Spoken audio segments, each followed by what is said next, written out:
speaker session.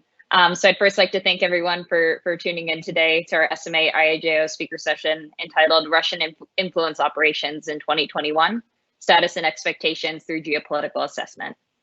I'd also like to thank today's speaker, Dr. Olga Vartanova, for taking the time to present today. So a few quick housekeeping items. So we'll be having a Q&A session at the conclusion of the discussion. So throughout the discussion or during the Q&A, feel free to submit your questions through the live event Q&A chat.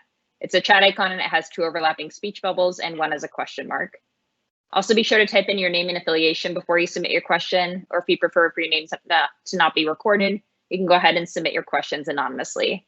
You can also vote on which questions you'd like to be addressed most by hitting the like button next to that question. So we do have still a full hour, if not a little bit more, for today's speaker session. So we will go ahead and begin once I introduce today's speaker. Dr. Vartanova has been living and working in Russia all of her life. She's also lived all around the world. So she definitely has studied Russia for a long time and knows Russia. She spent 16 years in the intelligence community and essentially joined the, she essentially entered the intelligence community in April 2005 and has 41 official books published on the topic. So she's also a visiting scholar and a consultant at the Marine Corps Information Operations Center. And without further ado, I will turn the floor over to Dr. Vartanova. Can everybody see and hear me? I hope they are. Yes, we can. For the technical difficulties, we had worse in Europe sometimes when I do presentations there. So this is not the worst one. So let's hope it will be effective for all of us. Please ask any questions because this is an unusual topic and I will be talking about information propaganda operations, which are called информационное противоборство in Russia. So yes, I lived there for a long time and I traveled all over former Soviet Union when I was in intelligence community and when I was a little girl. So I know those people, I know how they feel, and that's what I will try to explain to you, how to deal with them, because Russia is enigmatic, but it is actually not. We can predict it and we have been doing it for so long. So let me start with this. On the 12th of April, 2016, there was United States ship, Donald Cook, that was sailing in the Baltic Sea. And suddenly it was assaulted by Su-24, which in Russian is called Sushka, donut. It came 9 meters over the deck, scared people out, and it went off. Nobody shot it. I met people in Naples who actually were on that ship. They were scared. So what did it mean? Why Russia did it? Can they? Of course they can. But why did they do this? Because they wanted to show who is the master in the Baltic Sea. Remember the date, 12th April. On the 12th of April, 2014, the same ship, Donald Cook, in the Black Sea, meets the same plane, at least the same model of the plane, Su-24, that buzzes it at 9 meters over the deck in the Black Sea. What does it mean? Russia wants to say, who is the master of the Black Sea? Forgetting that there is Bulgaria, Ukraine, Romania, and other countries, and Georgia. So what does it mean? What is the date? Why 12th April? Why the same ship? Because the same ship belongs to the United States. They did the same to USS Ross. They did the same in the Pacific Ocean. They do it everywhere. This is информационное противоборство.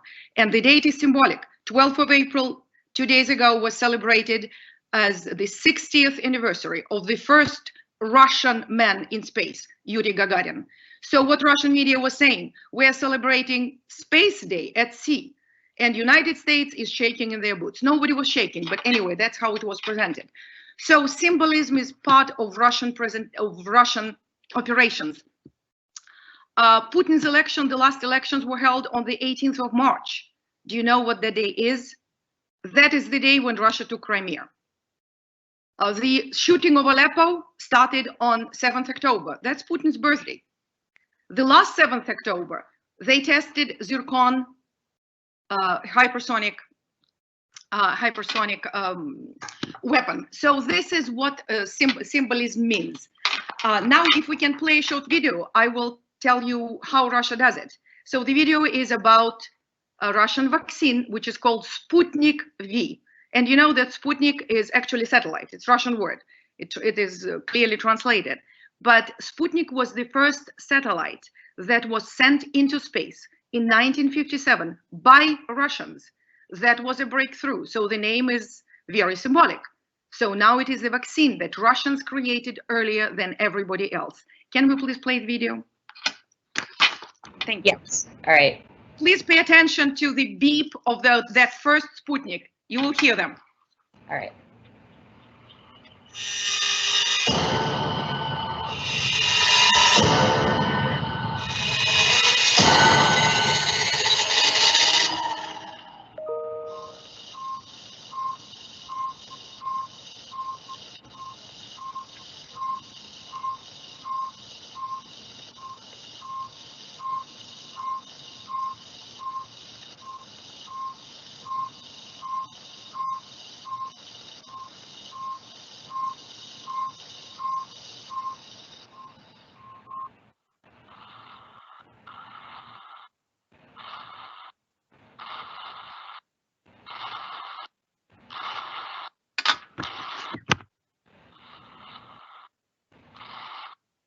Thank you very much.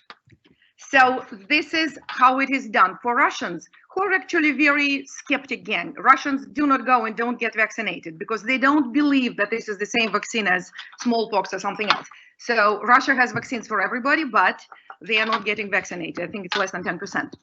So why and how Russia does it? They wanted to show that they are first, that they are the best. The vaccine works. Whatever somebody says, whatever disinformation against Russia is going on. And this is part of the информационное противоборство. So to understand Russia, and believe me, Russia is predictable, and we predicted a lot of things that happened so far for the military. We need to know it. We need to have empathy, and sometimes we forget about it. We need to forget biases. We need to stop thinking templates. We have to get a little bit away from our fixation on social media, and we have to stop analyzing our own expectations, because that's what we do. We expect Russians to want to live in democratic society. No, they don't. We want Russians to accept our way of living because we love it. I do, but they don't. They want to have what they have. They want to have more money in their pocket and have better economy. They are proud of their country. Same as Iranians, until the last man standing, they will win wars and they fight us. How to understand them? First of all, we need to understand that they live in threat.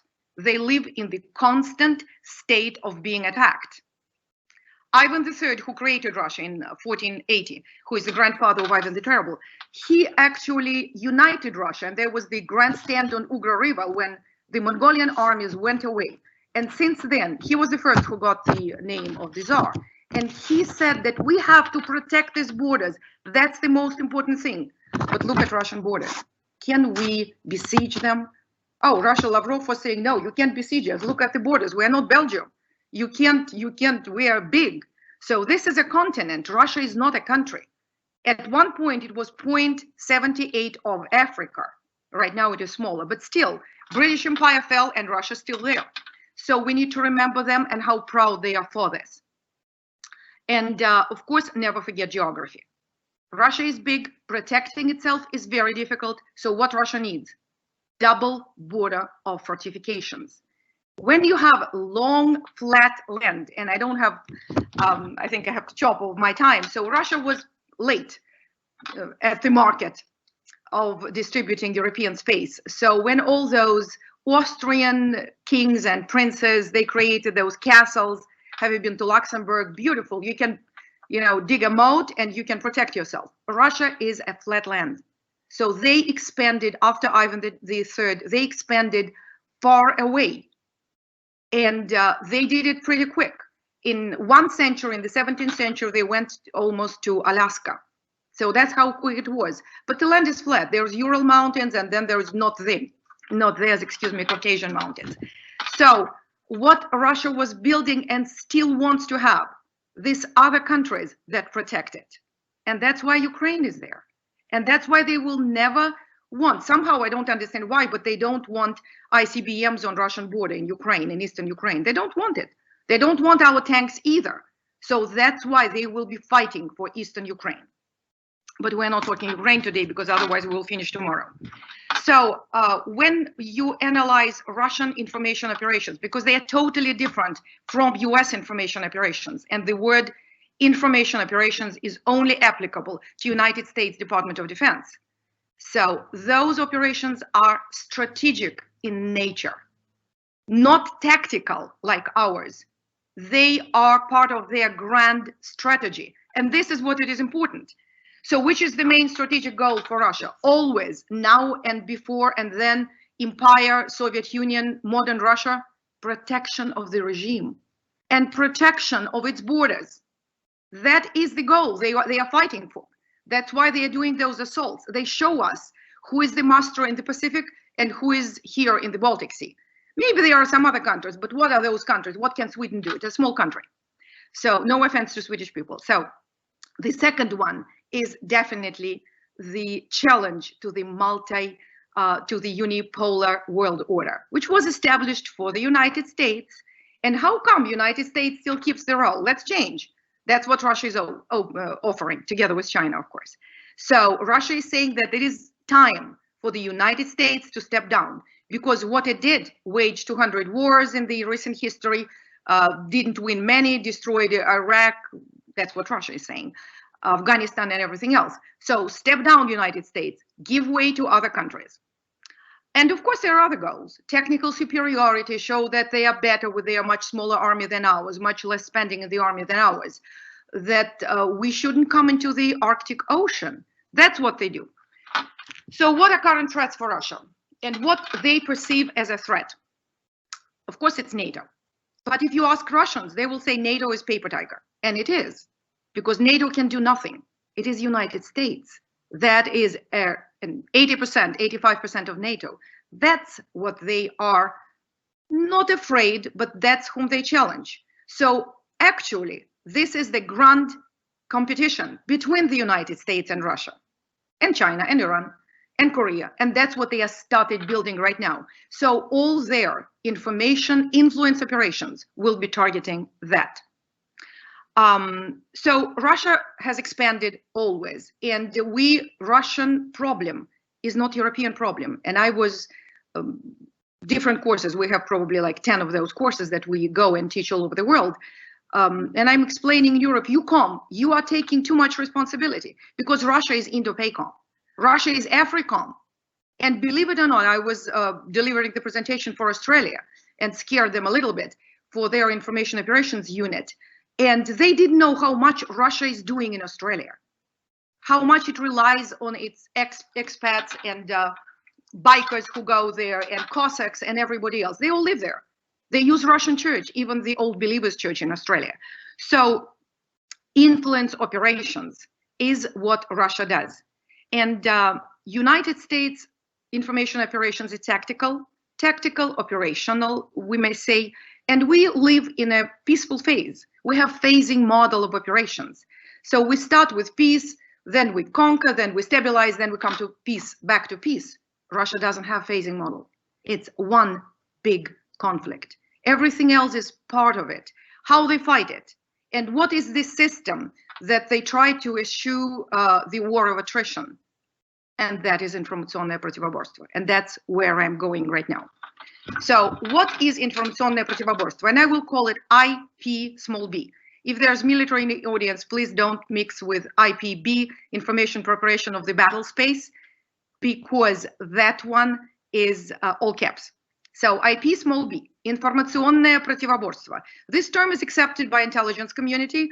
It took me, Curtis, I think he just joined us, I think a few years to persuade military to use the term, but why won't we?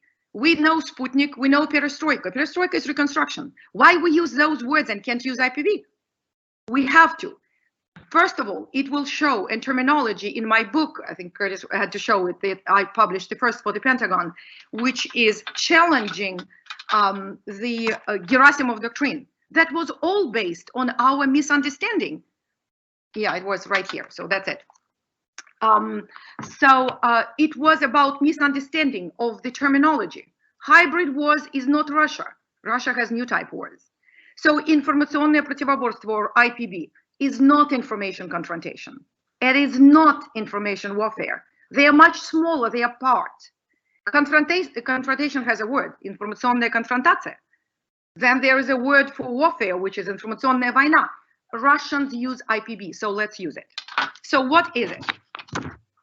As I mentioned, Department of Defense is one agency that owns information operation. In Russia, that's Putin, that's the Kremlin. That's GU, former known, you know it as GRU, main directorate.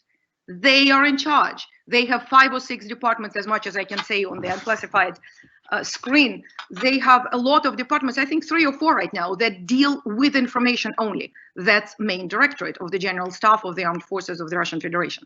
So what is it? It's a statewide, whole of government system of influence. That's what it is. Statewide, everybody is there. Trolls and regular people who are influenced, who use information that is already wrong. And they know how to do it wrong because they do it only 5% wrong. Otherwise, you won't believe. So this is a concept. It is not a tool set. And very often we think it is a tool set. Now, cyber is part of it. And Gerasimov, actually the same Gerasimov, was warning everybody, please do not mix cyber with information.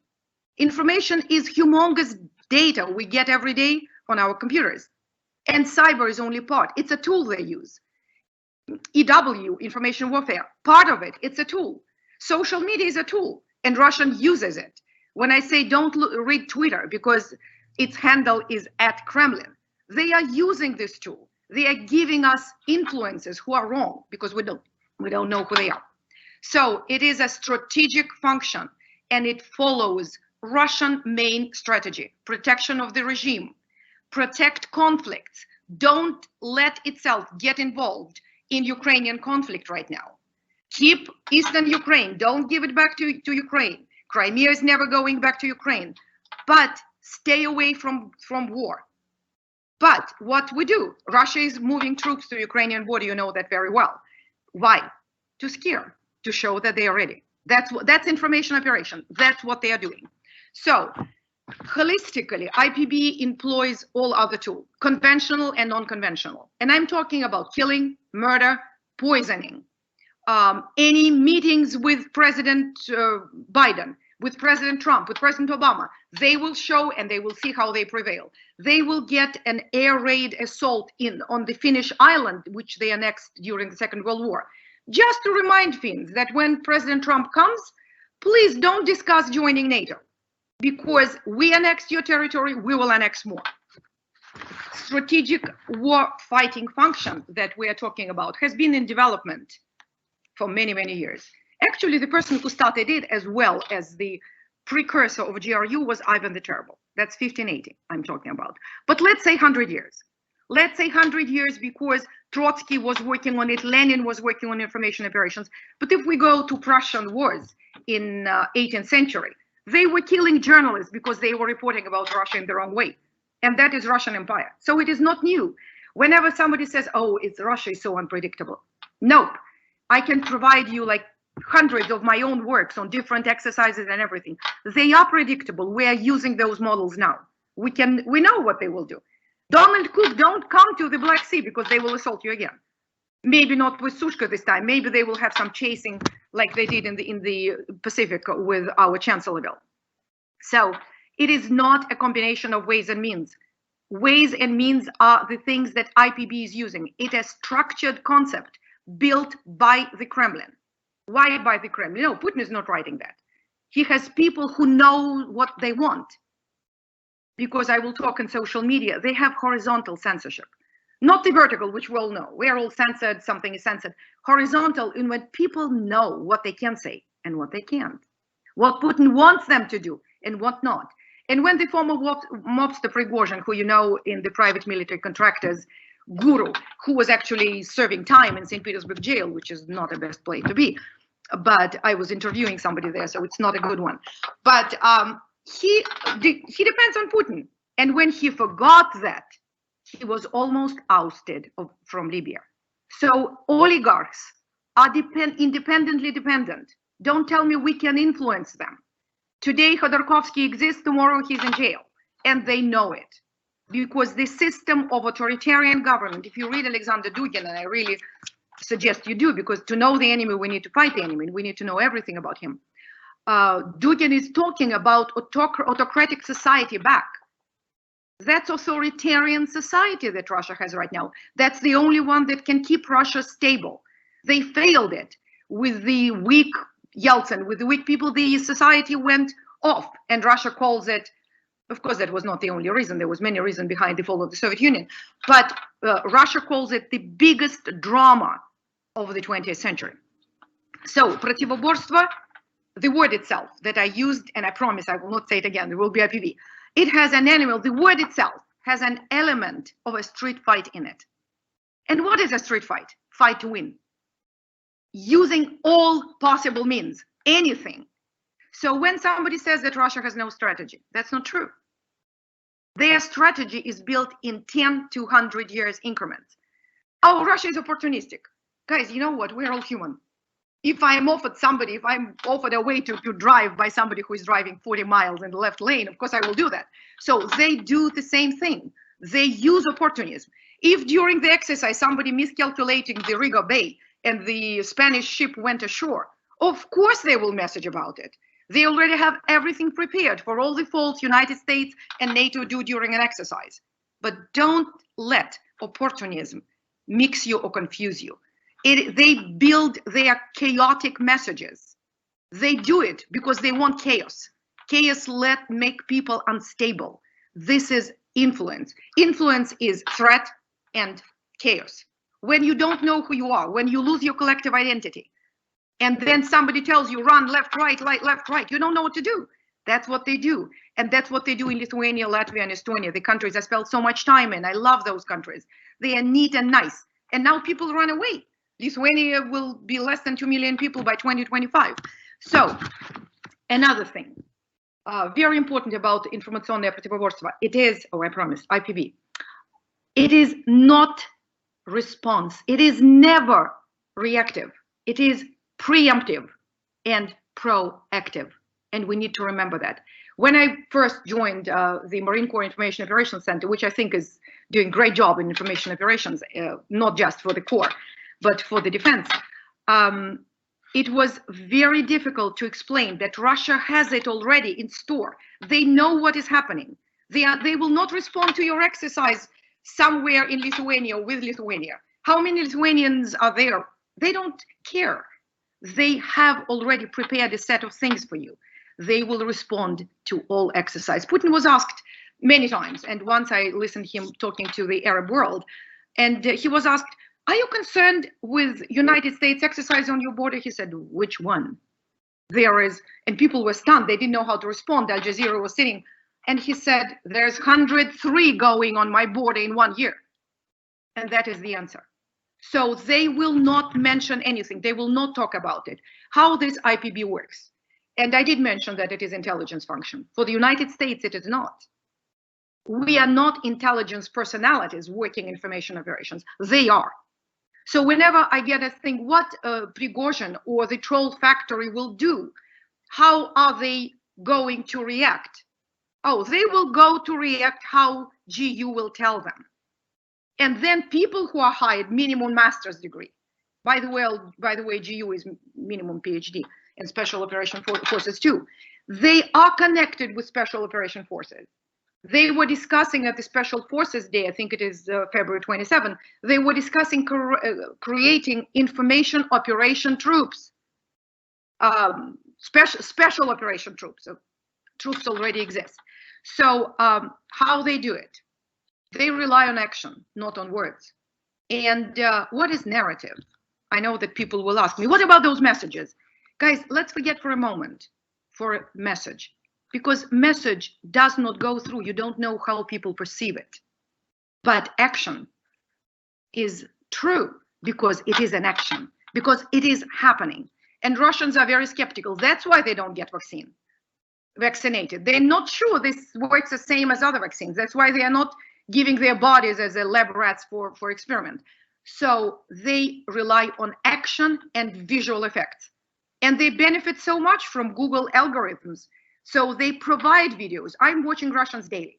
I'm watching shows, I'm watching, without that, I won't understand Russia. So when I run in the park, I'm listening to Russians. So they offer me what they want me to hear. Of course, I don't go with their offerings. I listen to what I want to listen, but I follow and I know how they do this. Verbal propaganda and non-verbal propaganda are at least equal. I would say non-verbal is more in Russian information operations. So flyby I mentioned, that's a narrative. That's a narrative, what it tells, and everybody sees it. First of all, it defies language barrier. Do we need language when we have an action? No. Do we need language in a video I showed you about the vaccine? Nope. You hear the beep, and you know that this globe is being cleaned by Russia. And Russia again is first in space and first in saving the world. So what is Russia creating the image of itself? Nation builder. That's what Egyptians think Russia is in Syria specifically. Nation builder, protector, not like NATO. Where was NATO when the Karabakh conflict broke out? Who brokered the real stop of all fighting? Putin. That's the country that comes and saves. That's why they didn't get involved day one, because they wanted Pashinyan to fail. They wanted the guy who goes west, who tilts west, to fail. And what Russia did? Brought troops to southern Azerbaijan, because Karabakh is technically Azerbaijan. And that's why they played with Azerbaijan. And Turkey, that provided the Bayraktar drones and everything, Turkey got nothing. TV monitoring of the Karabakh conflict and no troops in Karabakh. And that's what Russia wanted. So this was a big information operation in Karabakh. It was, I never finished because I always have something else to do, but I want to finish that story to explain what they did in Karabakh. It was information influence operation. So Russia has two lines of communication. One of them is working on collective consciousness of nations, and the other one is diplomacy. So how Russia got Port Sudan and is building there? Because they started negotiating with ousted President Bashir. So they work with Taliban and they work with Afghan people. They influence people in Africa that Russia is good, United States is bad, it's colonizer, it's everything bad that happened from the United States and Great Britain and NATO. But Russia is good. It's a good guy on the planet. That's what they build. So the last thing I want to say about before I start explaining to you how they do it in action, in my examples, I want to say that Russian themes are limited. Just imagine, and I hope there's a lot of academia listening to me, and I was a professor back then in St. Petersburg, but if I give you too much information, too many topics right now, you will get distracted. So the topics are limited, but they are connected. Russia builds mega narrative through action, visual, and verbal narratives. It is one big construct. It is protection of big, fair, wonderful Russia. And every topic, no more than 5, they will give you at 1 5-month things, will be targeting that one mega narrative of what they want to convey to the people they are influencing, their target audiences. So again, I mentioned that at Mosaic Information Operations, we work on those elements that generate influence. We analyze them, we build models, we prepare our European, African, and everybody, and all partners in South America to fight and to know what can happen when there is an exercise. Russia is discussing every day. Yesterday, I heard the show, Soloviev show of the 12th of April, and they said, when are we restarting our exercises in the Caribbean with Cuba? So it's coming every day. So I start paying attention. Of course, it's a bluff. Of course, they didn't plan this exercise yet, but they are doing exercise in our spheres of interest. Maritime security belt in the Gulf of Oman, in Persian Gulf, that specifically, they don't have anything to be there. They are in the Caspian Sea, they have ICBMs, they can kill Africa from there. They don't need to be in the Persian Gulf. They want to stick it to the United States. That's what they're doing. And now they started saying it, and that is very new. They didn't say it last year. If you heard me 6 months ago, I wouldn't say that. So, military demonstrations. That's one, and aggressive narratives. That is Russian IPB. Military demonstrations, I told you about some of them, but let's talk about some recent ones. There were 3 submarines, nuclear submarines, that the head of the Navy, Yevmenov, Admiral Yevmenov, was talking to Putin recently. I think they surfaced on the 5th of March. So that was quite recent. So 3 subs went through 1.5 meters thick ice, simultaneous, like synchronic swimming. They surfaced up. Why they did it? And the reporting is all over. You can see the videos. Of course, they are speaking Russian there. I'm not sure if I never saw them in English, but I bet there are some. So what is that? United States and NATO don't come into the Arctic. We are here. And the subs you cannot catch. Oh, let's remember recent incident. June 20, there was a Krasnodar, regular diesel sub, which was carrying caliber missiles. It went missing in the English Channel. The Brits lost it. They lost it, they couldn't find it. Why Russia is doing it? Why they surfaced the different sub in Oslo Bay? Just Oslo Bay is beautiful, I love it. It's full of cafes, there's Monk's Museum there. So you're sitting there enjoying yourself. All Norwegians are sitting there who are in Oslo. There is a Russian sub. Oh, it got lost. Oops, we got lost. So sorry. Why they do this? They want to scare. That's threat. And they want to remind that their technology is better and they are watching us. So everybody knows, and they are messaging that Belgorod is already built. That's the nuclear sub, which will be scary because it will be carrying Poseidon hypersonic missile that can definitely kill simultaneously surface targets, our naval bases, and aircraft carriers, which is our pride, which is our information operations. They can do it with the Poseidon. And Belgorod is built. It's already there. The Poseidon is scheduled end of the year. So what happened quite recently in the Mediterranean? There was another sub, and same as Su-24 that assaulted our Donald Cook. They are giving us old sub, not even nuclear. It was lost again. And NATO was chasing that sub, Rostov-na-Donu. It was chasing and didn't find. The United States came over to help. And guess what? They didn't find the sub. 3 times a day, the sub was sending signals to the mainland. The sub was there playing cat and mouse with NATO. Why Mediterranean? You know already the answer, even from this presentation. They want to show who is now the master of Mediterranean. And Shoigu, and I think it was Gerasimov who said quite recently, and definitely Lavrov, who owns Crimea, owns the Black Sea. That is for all the military that is planning operations, Defender and Sea Breeze and everything that's coming up in the Black Sea, close to the Black Sea. So let me give you one vivid textbook example of Russian IPV. That was the trip of Kuznetsov aircraft carrier. First of all, it's a very sick ship. It was never finished. It was never built. I mean, it was built, but it was tugged to the northern seas from Ukraine so that Ukrainians couldn't grab that one. And it was, so it's unfinished. So it was literally bad. Refurbished, it was sent to Syria to start the war. That is, we are talking 6 months travel, and the ship arrived, I think, in late September 16. So 6 months, the ship traveled at the maximum speed of 13 knots, billowing smoke. Why so? I was talking to every engineers, to everybody who can tell me why the ship is bad. No, that was done deliberately, so that those who do not notice humongous flotilla with battleships, Pyotr Veliki, with the subs and everything, you know, the escort of any aircraft carrier, it's humongous. They squeezed this tiny group through the English Channel.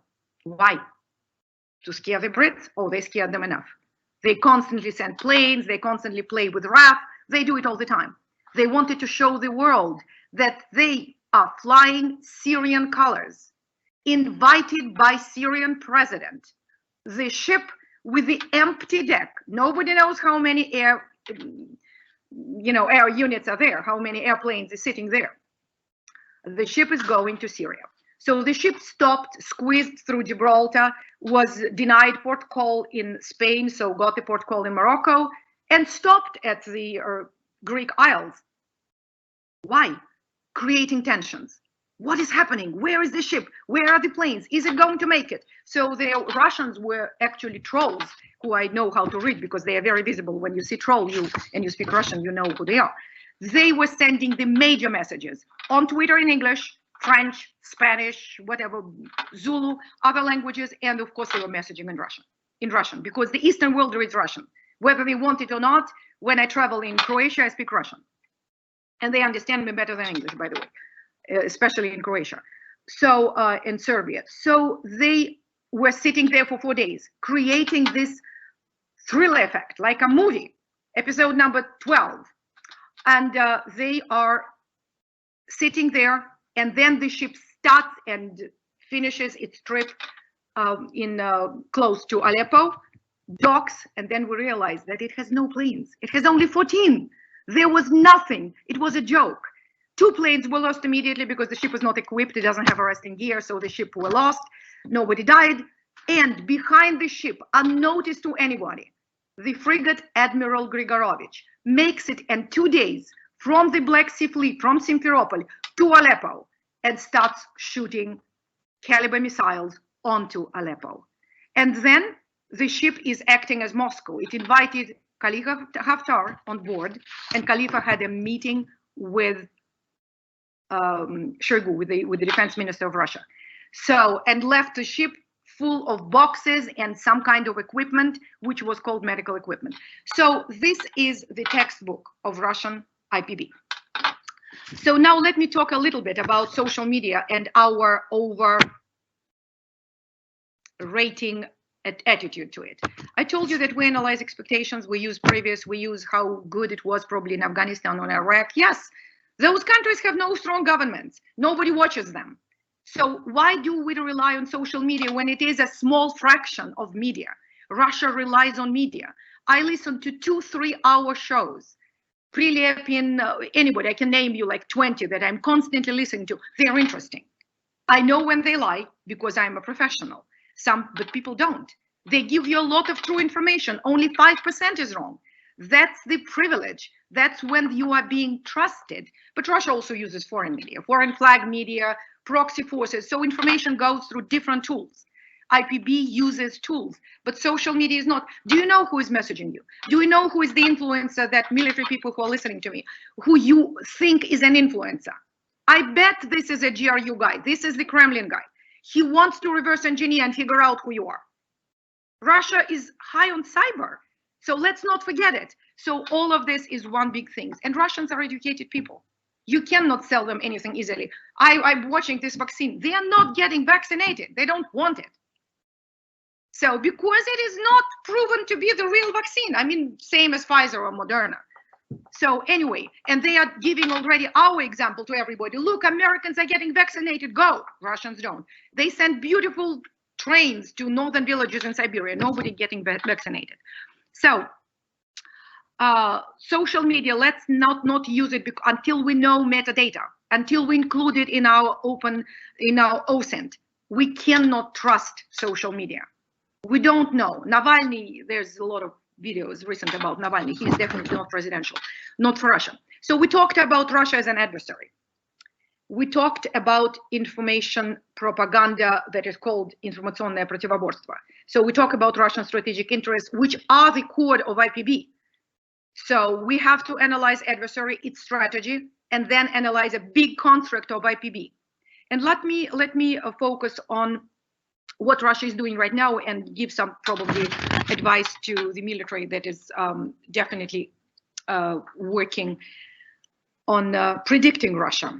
So Russian major themes that they are trying to present right now is beautiful, wonderful nation builder Russia, a protector, like in Karabakh, of people, protecting Syria from being destroyed by Great Britain, which wanted it since Sykes-Picot Agreement. And what is United States? Oh, United States is bad. It is stealing Syrian oil right now. So United States military started stealing through the border into Iraq Syrian wheat. So they are definitely immoral. So they are building huge disinformation campaign against Russia. And you understand that it's all quote unquote. This is what Russians are saying. US is crowding seas. They created so many accidents like USS Maddox that led to Vietnam War. So they are big ships that sails those, they create wars. So they are very bad people. They create color revolutions. They want those nations like Armenia, who love Russia to pieces. Chechens love Russia because Putin built them the biggest mosque in the world. So in Europe, I'm sorry.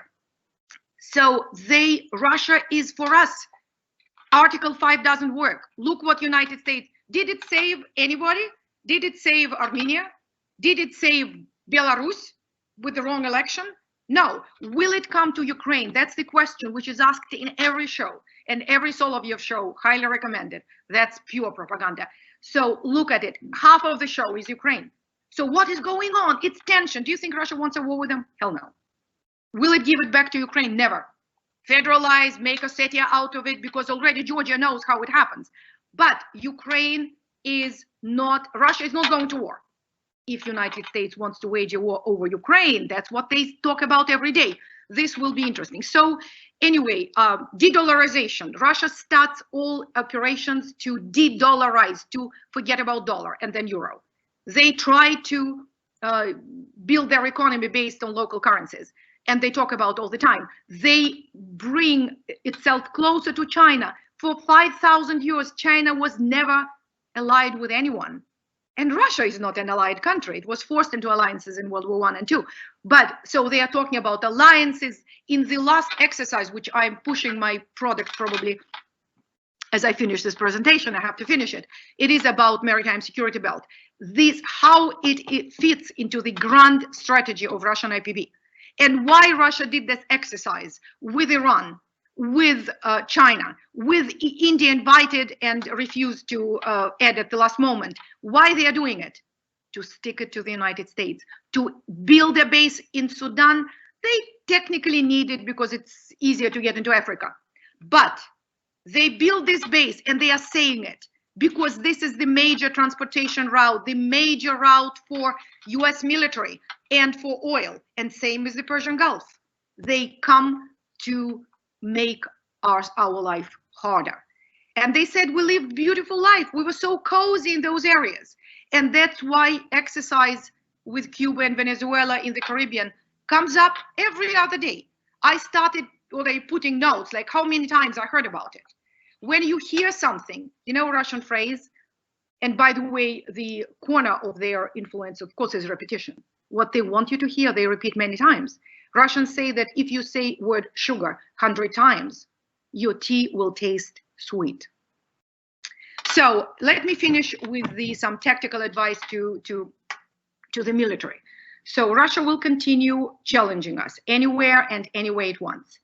So it will never mention the force. It will never say that, oh, Air Force is doing this or Marine Corps is so bad they are exercising in Trident Juncture. They won't do it. They will respond to Trident Juncture, talking about the humongous 6 times bigger exercise Vostok, which was in the Pacific a few months before Trident Juncture. And they will say, they will stop talking about Trident Juncture at all, not to bring attention to it. So tactical things are not working for Russia. Russia will respond globally in a big game and never tactically. It will use some tactical moves. It will laugh at us not being able to finish exercise because of the bad weather. United States is not prepared for bad weather in Norway, so the Marines were scared by the storm. They will use it, but this is minor. The bigger thing is to build Russia as a reliable partner to their near and far abroad, so that those people in Hungary who we meet with Curtis in Germany and everywhere, so that those people will rely and start tilting towards Russia, like Armenia does right now. Let me finish right here, and I will try to answer questions. All right. Well, thank you, Dr. Vartanova. And I, as the intended moderator, I apologize for my terrible ability to operate this computer, my technical problems. Am I able to be heard well? Yes, we can hear you. Fantastic. All right. So with that in mind, I've been looking through, and there are a number of very good questions. One in particular that I wanted to lead off with was asked by Larry Kuzar. So here's the question, Doctor. You mentioned Dugin, whose fourth political theory I know well. There appears to be a contradiction between Putin's need for domestic control and Dugin's embrace of chaos as a creative political force? Does Russia desire chaos for their adversaries, but control for themselves? Absolutely correct. Have you read Dugin's latest work? It is on the website, extremely conservative group, Izborsky Club. It is called Izbor in English. And on the 4th of March, Dugin published the thing which is called neutralization. I forgot it. I didn't translate it. I think translated some points. It is fascinating. It is like probably 10 pages all. And this is definitely in response to your question. Yes, Dugin is definitely is not chaotic himself. He wants chaos for the United States. And they actually think that we are chaotic right now because we are fighting, we didn't clean our own house. So that's what they talk about every day. But Dugin is talking about autocratic society and the restoration of autocratic regime in Russia. And he praises it in that article, which is probably not better than the fourth theory, of course, but we can talk about that one till morning. But he is explaining that Russia needs it. Russia needs strong hand, and then everything is sorted out in the humongous house, which is called Russian Federation. Russian people need a leader. They cannot lead without it. And Yeltsin showed it. There was no leader. There was no country. The country fell apart. So the strong leadership, but at the end, like last 4 pages of that, or 3 pages of that Dugin's work, which is quite recent, the latest one he published, he talks that Putin has to change something and think about people more. So he gives Putin advice. Very interesting thing. I advise everybody to read it. It's March 4, is Board Club, and it's called Neutralization. But if you contact Curtis, because he's very good at responding, I will send him the full URL of that thing. Okay, in Russian, right now in Russian, but Dugin writes in English.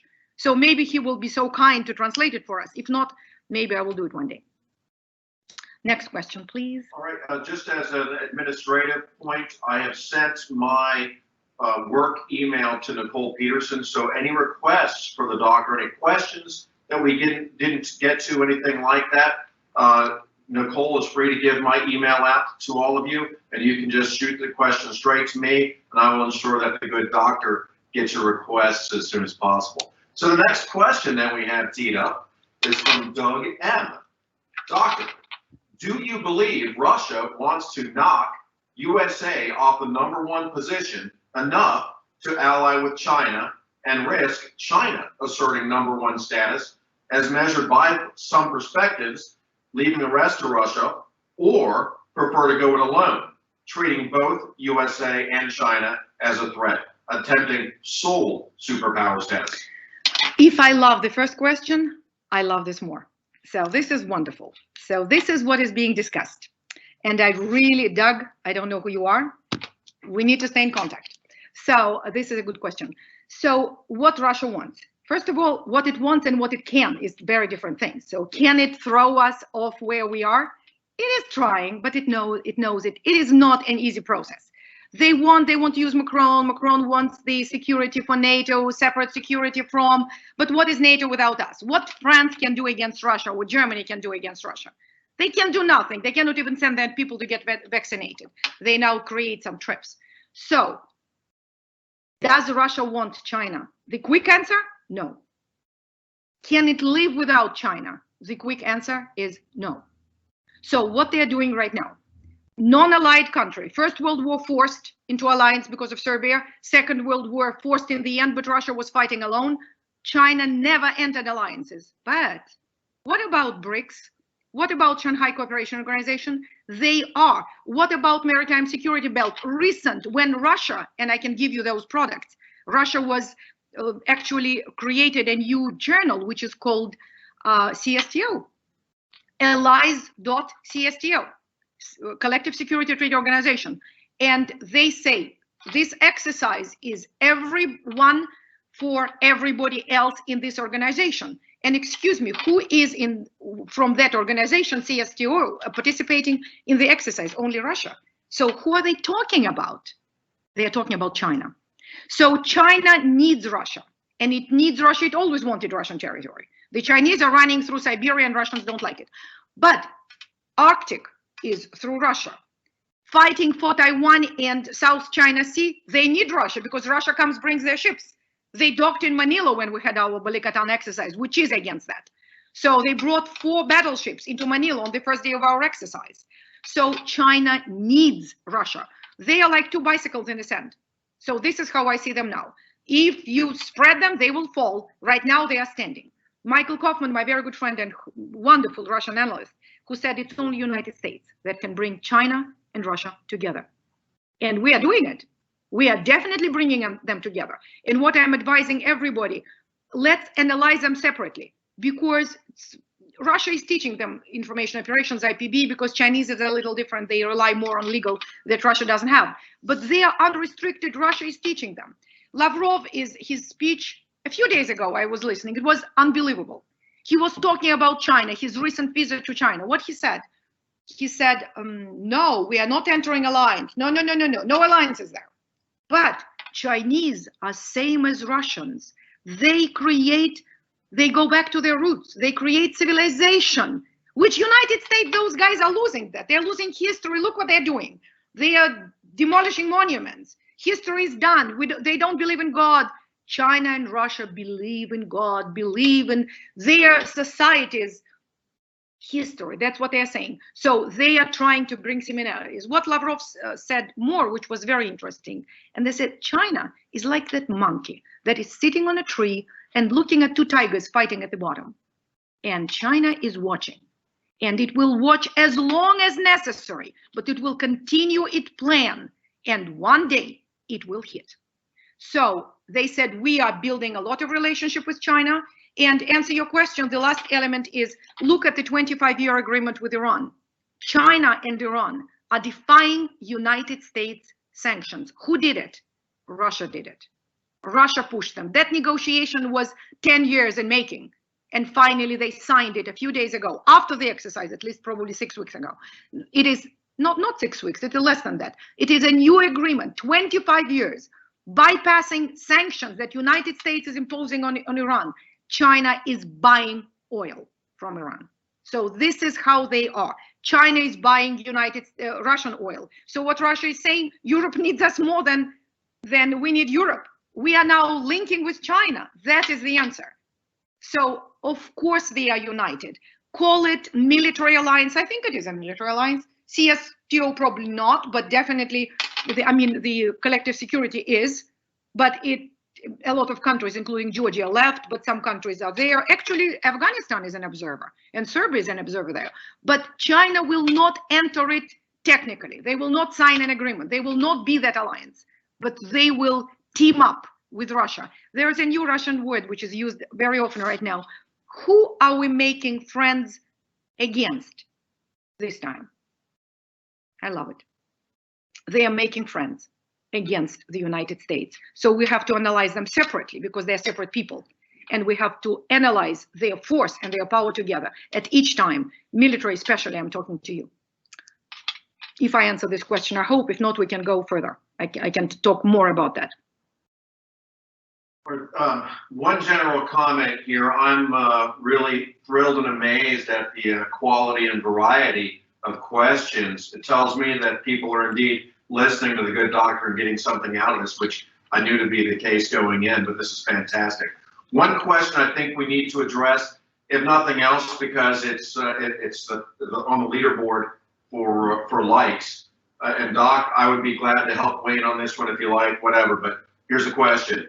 Since the U.S. also has strategic communications outside of DoD, would it be more correct to say that Russia is better at having a centralized message instead of saying that Defense Department is only focusing on tactical information operations? Our problem seems to be in getting a whole of government approach instead of lacking the tools. Would you agree? I will take a crack at it, and then definitely Curtis, because Curtis is the information operations guy. He created the policies, he created the system of information operations, which I came in, I tried to fit it into what Russia does. Better, I will never tell anything that Russia does is better. Just, that's my personal. So anyway, but Russia does a lot of things very well, and it plays its weekend very well. So we have a legal system, and Russia claims to have one. But in Russia, it is easily violated. People go to jail for demonstrations. You know Navalny, but Navalny had like 15 charges on him, created or not created, doesn't matter. But so when we talk about State Department, we have to negotiate with them. We cannot send messages. When I work psychological operations, I can say what I want to say. But when Department of Defense is sending something to Senegal and I'm translating it into French, I'm thinking, my God, State Department will kill it. But Russia doesn't have that problem. And this is their privilege. That's what they do, because they don't have to consult. There's Putin and there's everybody else. And they know what Putin wants. So GRU is doing Russian major strategy. By the way, it's the worst, it's the oldest, and it's the intelligence department, not SVR, not KGB, not FSB, not all of them. Forget about all of them. Look at military intelligence. Was, is, and will be the worst dog in the gang. So, Curtis, if you want to say more about our things, I know you will say it better, but I can tell you that Russia is doing its IPB better because of its illegality, because they don't have constraints, no strings attached. And we have a lot of strings attached. And also we are tactical. We still believe that there will be a tactical response. It will be. If there's a bomb coming over, probably, if there is ICBM sitting in eastern Ukraine, in Kharkiv, then definitely there will be a response. But until then, it will not be. Because first of all, Russia doesn't want to attract attention to our events. They will distract from those events. So I don't know, Curtis, maybe you will add something, because I would like you to do, because you know this thing perfectly well. I certainly will not weigh in on anything having to do with IPB. That's the good doctor's realm. What I can do is address the points about U.S. strategic communications and information operations. And I'll do so in 30 seconds. Number one, strategic communications was a concept. It was never doctrine or statute. I used to teach this when I was at the Joint Forces Staff College. And in fact, it was a definition that was created by DOD to try to incorporate some sense of how we would, as a DOD, support the Department of State. Additionally, everything that is done with IPB, with information operations, keep in mind the tools, the people, the doctrine. It is all by, with, and through, and part of Department of Defense. Therefore, as the doctor said, it all does indeed serve a military commander and that military commander's mission. Now, hopefully, when the military is operating overseas, that is being done within a larger construct that supports a Department of State function, of goal, and objective. So therefore, IO should dovetail with Department of State. But what we're lacking is a holistic forcing function whereby Department of State directs the communications over, at least to some degree, puts out large-scale guidance that we swim within.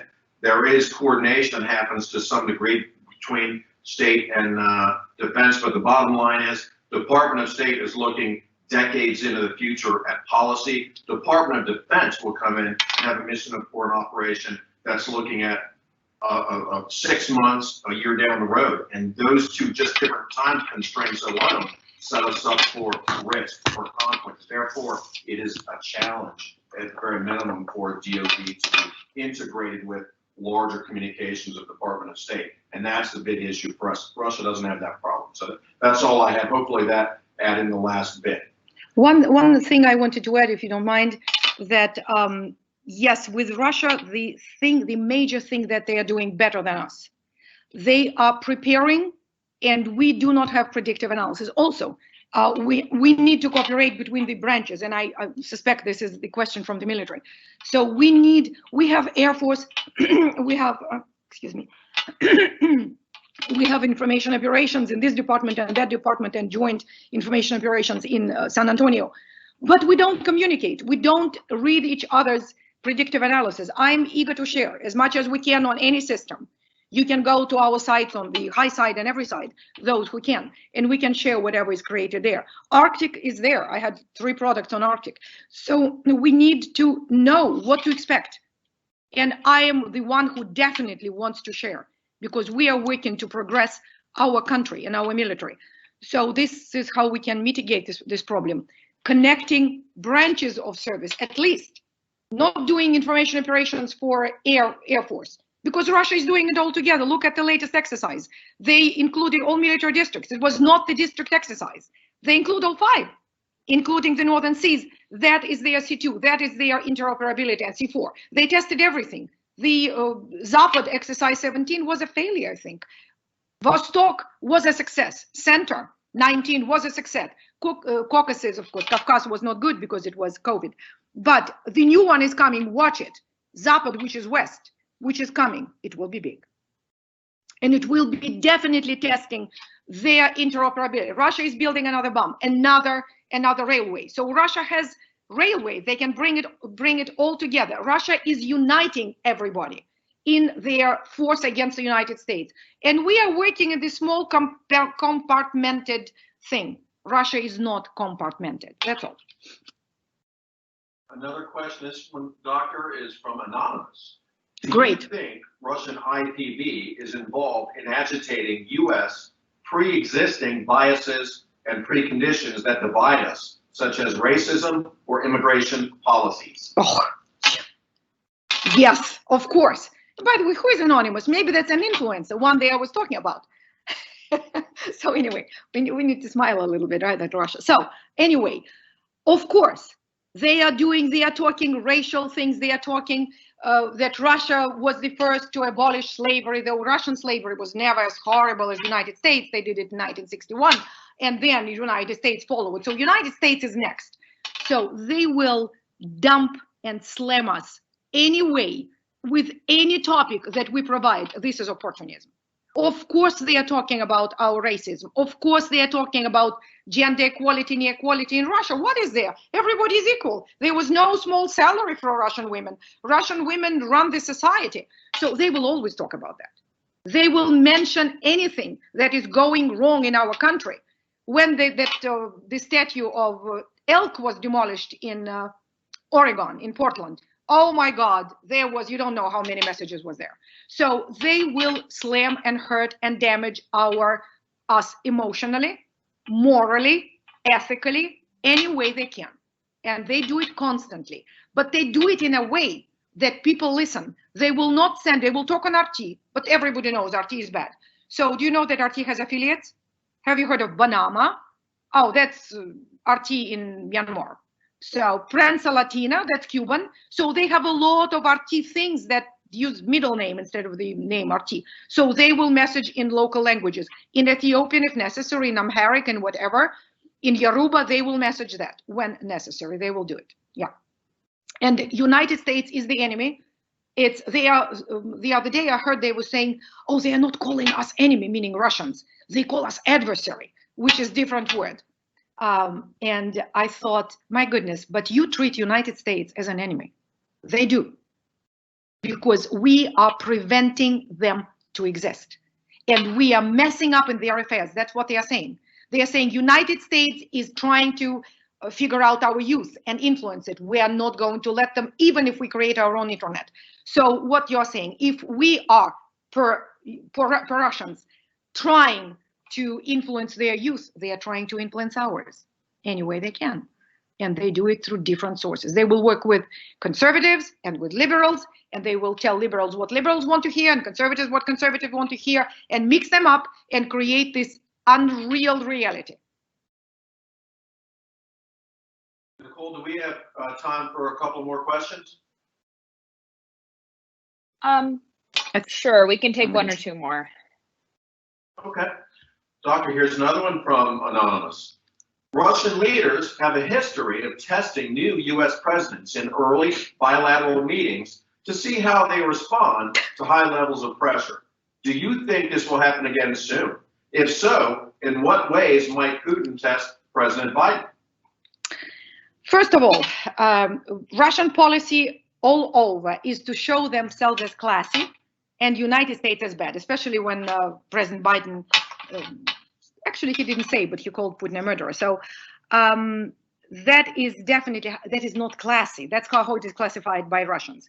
So they will never say a bad word about a president. I'm not telling the names they are calling poor President Biden because they are horrible, and I'm against that. But they are calling him names because of his senility, because of his lack of memory, because of him not showing on TV. They are discussing that. But Putin never does that. More than that, when he was called a murderer, He came out with, you all know, he came out with a wonderful thing. Yes, I want to talk to President Biden and I wish him health. That's what he said. So first of all, it was sarcastic because he thought that he didn't mean it. He probably slipped, it was a slip of tongue. And the question was not, it was asked by Stephanopoulos, not offered by the president. They do not discuss US presidents on the high level. They won't. Lavrov may, Shoigu never will, but Gerasimov may. Putin will never say a bad word. When he was asked, who you want, President Trump or President Clinton? That was back in 2016. He said, we will work with any United States presidents and we don't expect anything good coming from them. So right now, when Biden administration started and we all hoped for something better to happen and something good with the transatlantic alliance coming back in play, because definitely Putin benefited from their crack. So they were saying that from Biden administration, we expect nothing. It will be the second term of President Obama. So we will have more sanctions. We will have more problems. But what did we benefit from President Trump? Nothing. What did he give us? Tomahawks and Syrian airfields, sanctions on top of sanctions. So whatever the US president, it will not work good for Russia. That's if I answer the question. And I guess we're going to run out of time, so I'll squeeze in one last one, which I think is probably going to be a quick one for you, Doc. I like this one. In your opinion, what are the top 3 themes Russia uses in influence operations? Russia is a nation builder, protector of nations, and secure, reliable partner.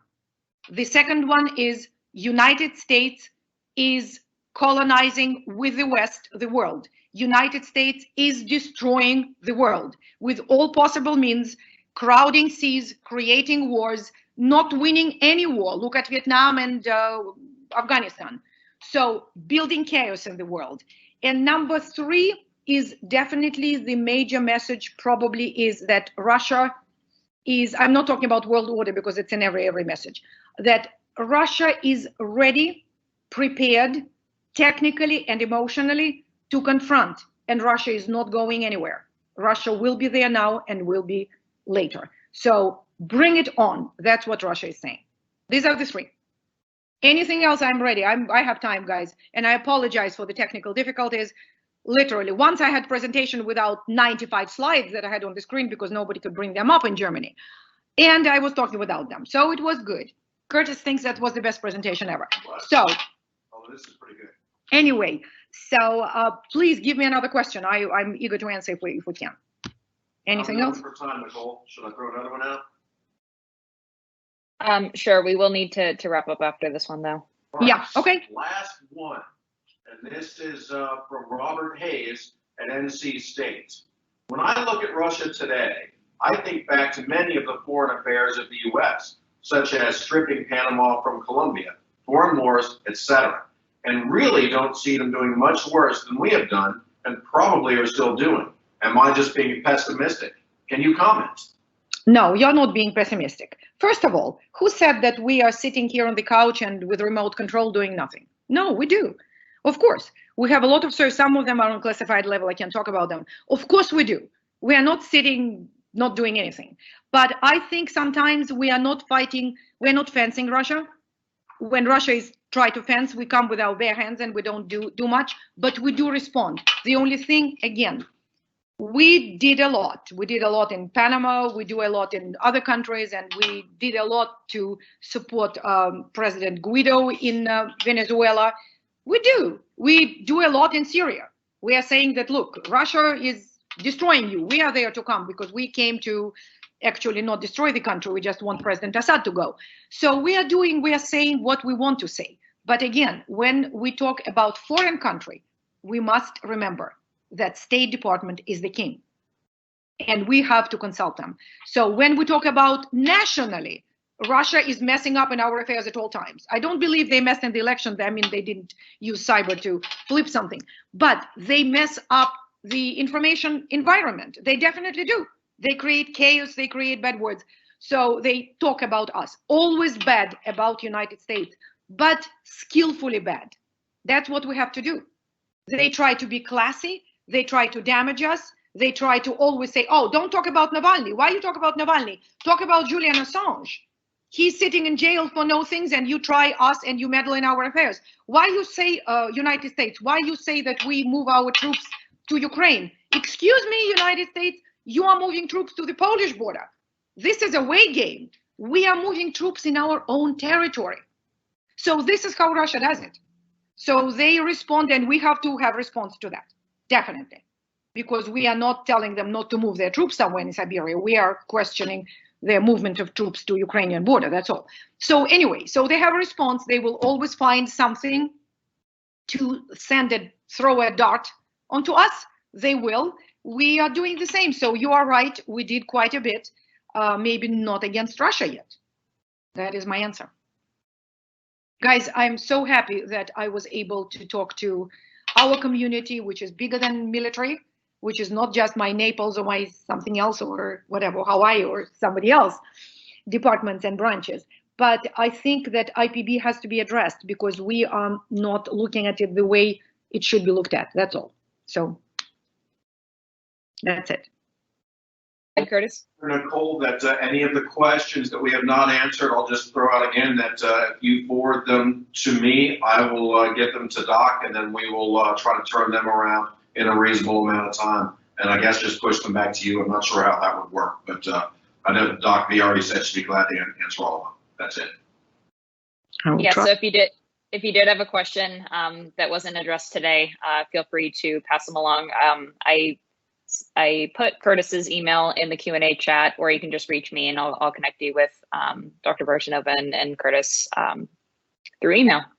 So anyways, thank you everyone for tuning in today. And thank you so much, Dr. V, for such an insightful brief.